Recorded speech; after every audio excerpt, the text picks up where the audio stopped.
our members operate boldly in Nigeria. Today we are in the Federal High Court. You see how our elders addressed the court.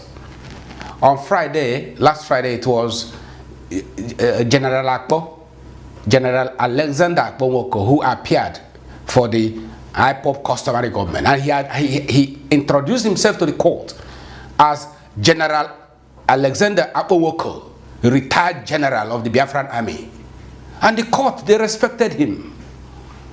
Today, the person who appeared was General Owebuna, Major General Owebuna. He also stood up and addressed the court, announced himself as Major General Owebuna, retired Major General of the Biafran army, as Assistant Litigation Officer of IPOB customary government.